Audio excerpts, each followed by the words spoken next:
السلام عليكم ورحمة الله وبركاته. ازيكم يا حبايبي؟ عاملين ايه؟ يا رب تكونوا بخير. عملت بقى النهاردة فراخ مشوية بتتبيلة حلوة قوي. سويتها في الفرن على وش صينية الرز. الرز ده رز اصفر، رز مصر عادي، بس عملته بطريقة الرز البسمتي بطريقة حلوة قوي. يلا بينا كده نسمي بالله ونصلي على الرسول ونبدأ وصفتنا ونشوف عملناها ازاي. بس ما تنسنيش في تعليق ولايك حلو منك كده بالصلاة على النبي. طعمها حلو. جربوا الطريقة دي هتعجبكم قوي. بسم الله الرحمن الرحيم. اول حاجة بقى ايه؟ هتبل الفرخة بتاعتي. اول حاجه بقى هعمل التتبيله بتاعت الفرخه بتاعتي عشان اسيبها في التتبيله شويه. افضي بقى كيس صلصه بالشكل ده كده.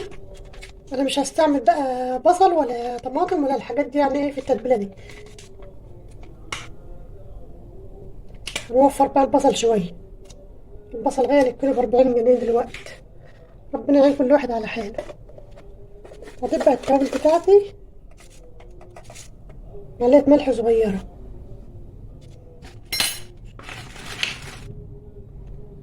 ومعلقه كركم او كاري. ودي بقى ايه؟ معلقه بابريكا مدخنه.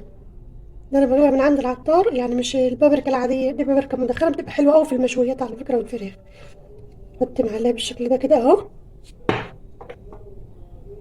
معلقه صغيره برضو ايه توابل 7 بهارات. معلقه فلفل اسمر. وهحط بقى من الخلطه ايه اللي هي دي اللي بتيجي جاهزه دي بتاعت الفراخ. هحط برضو منها معلقه.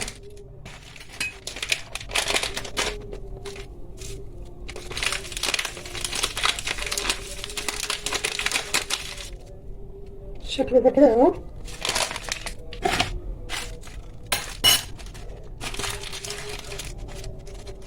معلقه صغيره سماق.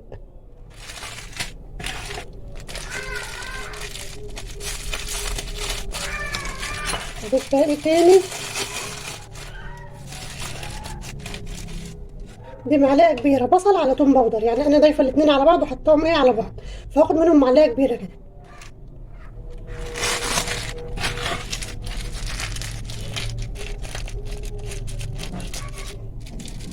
اضيف كمان رشه كده بسيطه من ايه؟ من الجنزبيل. جنزبيل باودر. بس مش هكتر، رشه بسيطه بس كده ايه. يعتبر ربع معلقه صغيره.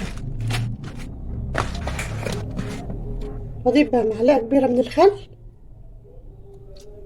اضيف كمان شويه بالشكل ده كده.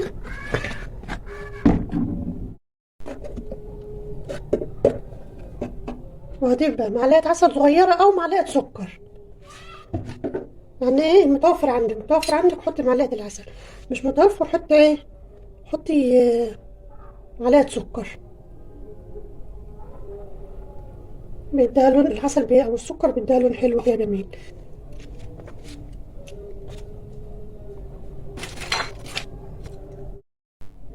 هعصر بقى ليمونه كبيره او ليمونه ونص بالشكل ده كده. الليمونه بتديها مزازه كده حلوه قوي، بتخلي الجلد بتاعها مقرمش كده وجميل.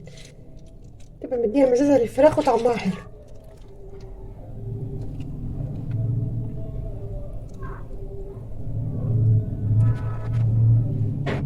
هقلب بقى كل ده.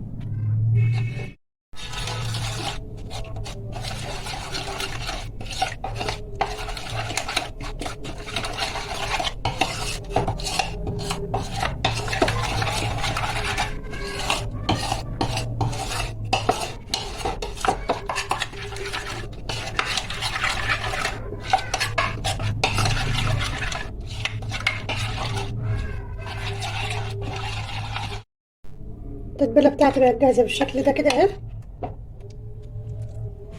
احط بقى فيها الفراخ بتاعتي.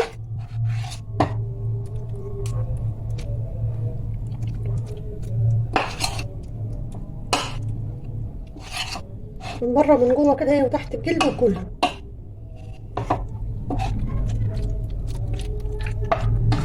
بالشكل ده كده اهو. نعمل كمان فتحات هنا في الفراخ عشان ندخل فيها التتبيله. بالشكل ده كده اهو.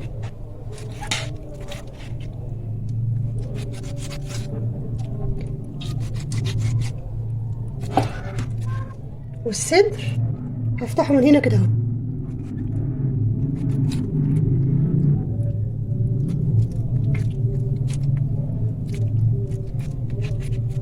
بالشكل ده كده، بس ايه مش هخلصه، اه هفرده كده، اخليه مفرود بالشكل ده كده اهو.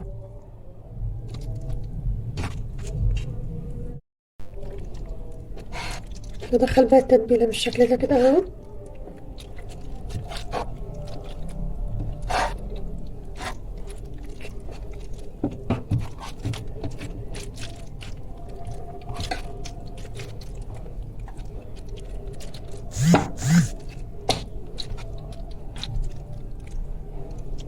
والصدر برضو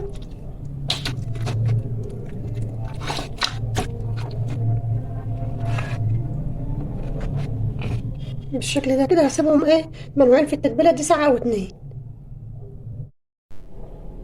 هدخلهم التلاجة بقى لحد ايه ما اجهز بقية حاجتي كده واطلعهم.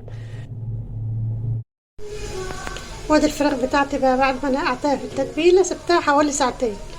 هسويها بقى بطريقه حلوه قوي. حطيت بقى صينيه على النار وحطيت فيها معلقتين سمنه كبار وهسيبهم لما يسخنوا.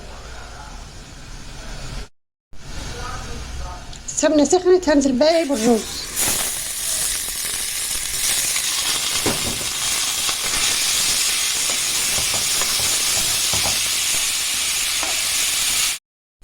جبت مع الرز بقى ورقتين لوري وفصين حبهان وفصين مستكه وواحدتين ايه ليمون من الناشف ده.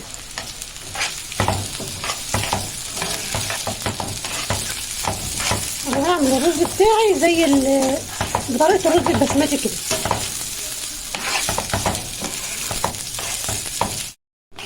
لو عندك عود قرفه حطيه مع التوابل، بس انا ما كانش عندي فما حبيتش اوقف نفسي على حاجه بسيطه يعني، فعشان كده ايه ما حطيتوش، لكن انت لو عندك حطيه.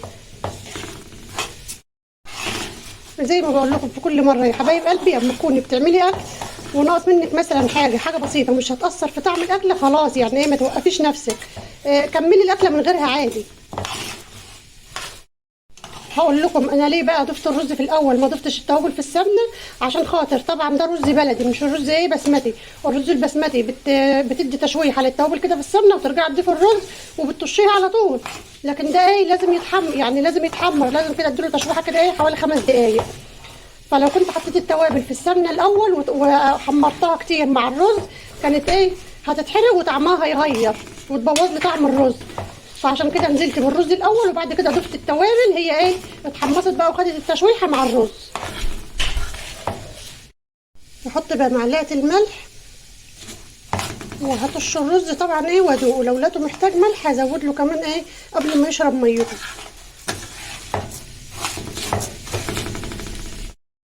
معلقه كاري بقى صغيره هطشه بقى بالميه السخنه.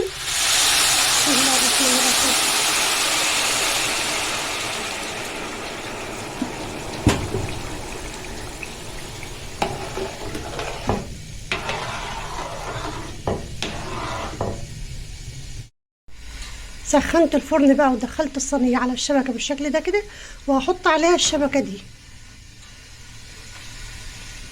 وهرص بقى الفراخ فوقيها بالشكل ده كده اهو.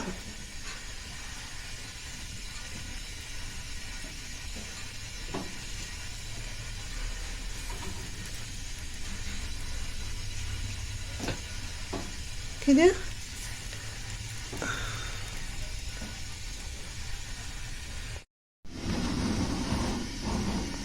رصيت بقى الفراخ بتاعتي على الشبكه بالشكل ده كده، وهغطيها ايه بالغطا ده كده بالشكل ده كده، لان انا ما عنديش ورقه فويل برضو. فانت لو عندك ورقه فويل وحبيتي تلفيها بورق الفويل لفيها. هسيبها كده لحد ما تستوي، ما تقرب تستوي وايه وهرفع الغطا من عليها عشان تاخد وش. هعمل بقى طبق سبانخ جنب الرز والفراخ المشويه. حطيت ايه بصله، حطيت عليها معلقه سمنه ومعلقه تومه كبيره وهشوحهم وانزل عليهم بالطماطم.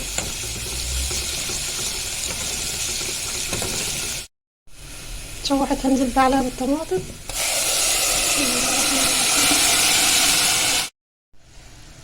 هضيف بقى معلقه ملح معلقة سكر، نص مكعب شوربة، وهسيبها بقى تتسبك. الفراخ يا دوبك استوت نص سوا، رفعت بقى من عليها الغطا.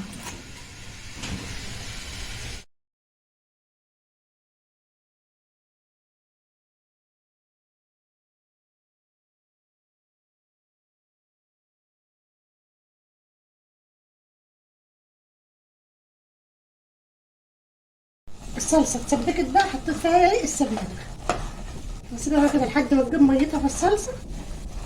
بعد كده ايه بنزل لها شوية الرز ده. انا عملت معاكم طريقة السبانخ قبل كده، عشان كده ما حبيتش اطول عليكم يعني ايه في الفيديو. بحط لها بقى معلقتين رز معاها، بس بحمرهم الاول عشان خاطر ايه الرز كان فلفل فيه ومش معلق. بقى هنا في الحله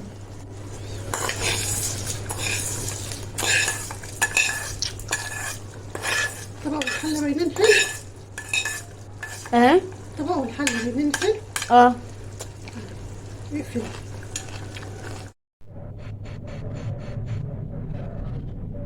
طعمها حلو، جربوا الطريقة دي هتعجبكم قوي.